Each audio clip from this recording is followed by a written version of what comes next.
This is the Bayeux stitch. I've seen a lot on the Bayeux Tapestry, and it's done in 3 stages.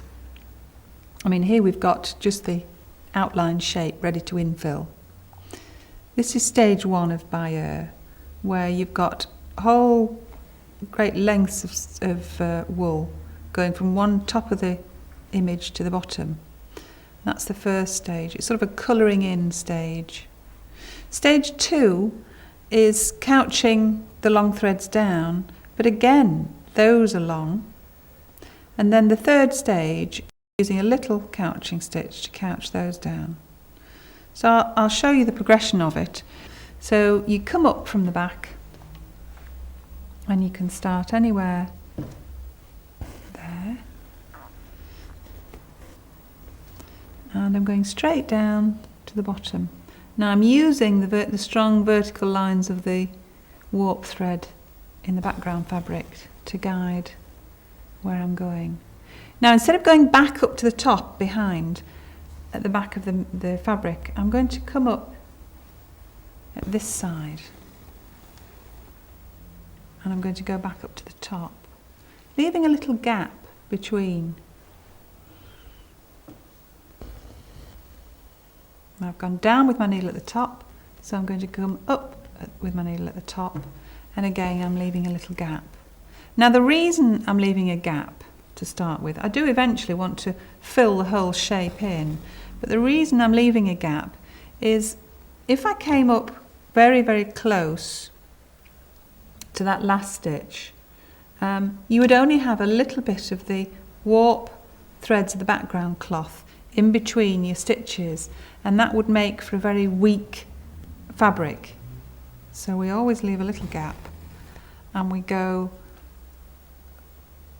carry on along right to the end of the shape, and then come back and fill the gaps in. Don't pull it too tight. I always have a tendency to pull this stitch too tight.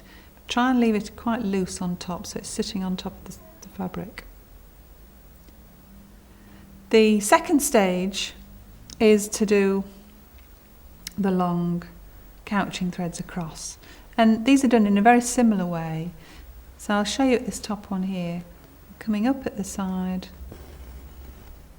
and laying a stitch across. Notice how I lie it across the shape just to get it straight before the needle goes in. And I've gone down at that side with my needle, so I'm going to come up at this side. Now the distance between the rows depends on what sort of a look you want when it's finished. And on the tapestry you'll see examples of quite close Bayeux stitch and tiny little gaps between the lines, and then quite large gaps like this. And then on the last part of the design, I'll just show you the reverse side of that. You can see there's hardly any wool on the back of the fabric. So on the last stage, the third stage,